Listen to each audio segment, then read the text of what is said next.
hablar de lo que empecé a hablar. Me voy a correr un minuto, porque los dos compañeros y compañeras que hablaron antes plantearon un poco el tema de la propiedad privada, y el tema el otro compañero habló del problema de la vivienda y en relación al dólar, cosa que yo hoy no quería tocar, el tema del dólar. Recomiendo leer los artículos de página 12 de hoy acerca de las operaciones mediáticas y de otro tipo. Me parece interesante, ¿no? Acerca de cómo se vende humo sobre la situación del país, ¿no? Entonces, pero sí quería hacer una brevísima referencia al tema del mercado inmobiliario, porque parecería ser muy sensible. Eso es muy breve. El problema de la vivienda en Argentina no es un problema de construcción ni de metro cuadrado, es un problema de los dueños, de quiénes son los dueños de la tierra, tanto de la tierra rural como de la tierra urbana. Entonces, esos son además los que ponen los precios en dólares.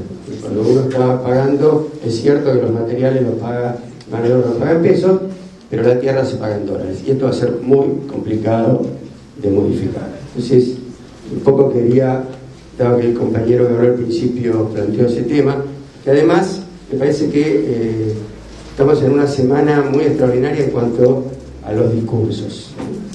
El análisis de Horacio de los discursos me pareció un artículo sumamente interesante, pero está dirigido justamente al análisis de dos discursos que son, o de uno y el otro se agregó con la página 12. Los dos discursos de Cristina, del 25 de mayo y el discurso de página 12, son dos discursos extraordinarios en el sentido de la incorporación de la batalla cultural como el eje central, me parece, de la discusión de estos días y lo que va a venir para adelante. Particularmente esto nos va a pasar en la ciudad de Buenos Aires, donde, si bien la batalla es política, obviamente que es política, es claro que tenemos por delante una batalla cultural inmensa, porque estamos viendo que Macri, si bien baja un poco en la consideración pública, parecería que está bastante blindado, ser bastante difícil de incendiar, a pesar de todas las barbaridades y todas las cosas que pasan cotidianamente en esta ciudad. Entonces, me parece que, más estando en carta abierta, el tema de la discusión acerca de cómo tiene que ser la política, la discusión política, la discusión cultural en la ciudad de Buenos Aires tiene que pasar al primer plano. Cuando hablamos de la ciudad de Buenos Aires no podemos dejar de hablar de la universidad. Parece que lo que está sucediendo estos días en la Universidad de Buenos Aires, que no es para nada lo mismo de lo que pasa en el resto de las universidades del país, ¿no? Dicho desde el lenguaje de Pino Solanas, es un escándalo real, ¿no? Yo creo que es absolutamente inadmisible la política de expulsión, ¿no?, de una cantidad enorme de profesores, ¿no?, que por llegar a una determinada edad, que además están protegidos por una ley nacional, ¿no es cierto?, la universidad insiste en dejarlos afuera. Si la Universidad de Buenos Aires ha tomado la autonomía como una cosa propia, una cosa que hemos vuelto a las épocas, que algunos se acordarán, de la isla democrática, ¿no? Es decir, falta que digan nada más que en el país hay intolerancia y no se aceptan las instituciones republicanas, y que en cambio es en la universidad a donde sí hay democracia y se respetan las normas, etcétera, y se respeta el estatuto. Un estatuto que se quiso modificar hace 3 años, que se modificó en una asamblea y nunca se hizo la asamblea que aceptara esas modificaciones y que lo redactara de manera definitiva. ¿Por qué? Porque justamente, por ejemplo, este artículo famoso de la Fundación 65 se había planteado modificar. Se había planteado modificar la forma de elección de las autoridades.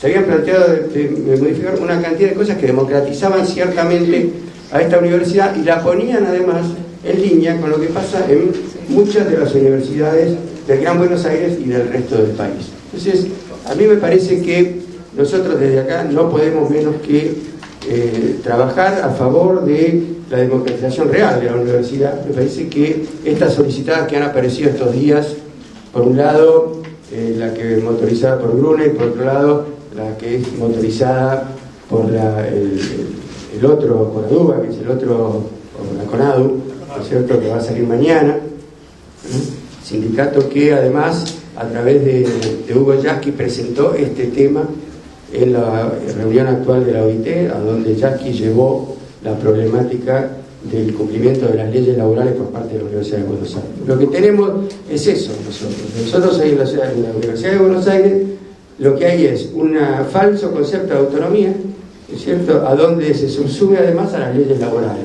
Las leyes laborales no tienen nada que ver con la autonomía universitaria. Las leyes laborales son leyes laborales de defensa de todos aquellos que trabajamos en la universidad. La autonomía universitaria tiene que ver con la imposibilidad que tenga el poder de turno de imponer líneas de investigación, de imponer líneas académicas, de imponer autoridades, etcétera. Para eso se hizo, pero no para no defender justamente a los derechos laborales de todos nosotros.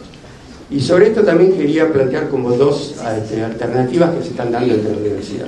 El día, no sé si el 6 o el 8, se va a hacer una gran asamblea o movida en la Facultad de Ciencias Sociales, respaldada por una solicitada que firmaron algunos compañeros de Carta Abierta, ¿no es cierto?, que salió en esta semana y respaldada con el artículo de Gruner. El artículo de Gruner, si algunos lo han leído, que es una crítica extraordinaria acerca de qué es lo que ha pasado en la Universidad de Buenos Aires estos días, termina echándole la culpa al gobierno nacional de todo lo que pasa en la Universidad de Buenos Aires. Y la verdad, el gobierno nacional ha multiplicado por 7, en estos 7 años, el presupuesto de la Universidad de Buenos Aires. Ningún docente gana menos que 500% más que el año 2003. Se han modificado, en la última paritaria además, se ha discutido mucho acerca de la carrera docente y se va a empezar a instrumentar esta carrera docente.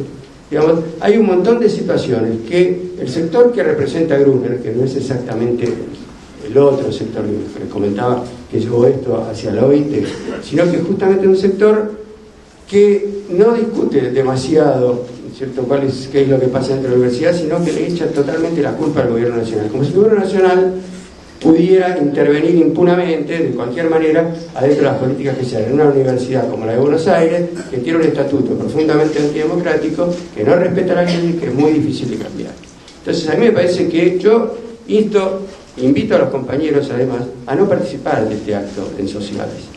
Este acto se hace el mismo día que la Sociedad de Micheli llama a un paro nacional. No podemos ser tan ingenuos de no pensar que justamente un sector, ¿cierto?, sindical que está dentro de esa Sociedad de Micheli llama a un acto exactamente el mismo día y no va a decir nada del gobierno nacional. Me parece que no debemos ser tan ingenuos, me parece que debemos seguir las otras líneas, debemos participar en las paritarias, debemos sí discutir todas estas cosas. Hoy el gobierno nacional ha cambiado, por suerte, después de 8 años, al secretario de Políticas Universitarias, hace un par de días. Y en el mes de enero designó una subsecretaria de Políticas Universitarias cuando hacía ya varios años que el secretario es un radical de La Plata, muy ligado a todo lo que es la corporación de los rectores, que no es menor en todo el país.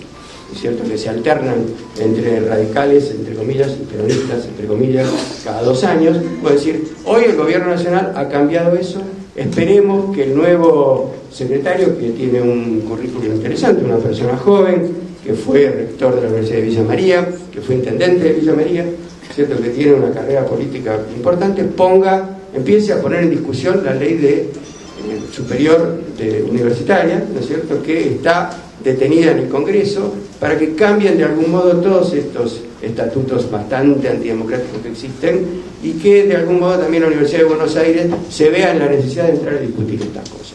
Es decir, me parece que no podemos nosotros, la mayoría o muchos de los que estamos acá somos docentes de la universidad, la queremos, hace años que estamos ahí y queremos seguir estando, ¿cierto?, más allá de que a la universidad se le ocurra que Gruner, Horacio González o yo o algún otro más que... Los viejos. Yo por suerte tengo unos años más todavía, pero no estoy en la lista, pero sí el caso de Horacio, sí el caso de Gruner, sí el caso de muchos otros docentes con una trayectoria enorme que son muy difíciles de reemplazar. Así que en ese sentido yo insto a que en carta discutamos estas cosas, ¿no?, pero que además entendamos que gran parte de la batalla cultural que se da en la ciudad de Buenos Aires y que es necesaria para poder ganar las elecciones, se da en la Universidad de Buenos Aires. Ahí, en la Universidad de Buenos Aires, vota prácticamente entre alumnos, docentes y amigos el 25% del padrón de la ciudad de Buenos Aires. Es enorme la cantidad de gente que vota. Entonces, me parece que ahí es donde tenemos que dar una lucha importante, por un lado por eso, pero también por otro lado porque tenemos que recuperar a esta universidad que todos queremos tanto para un proyecto nacional y popular y democrático como Cataluña.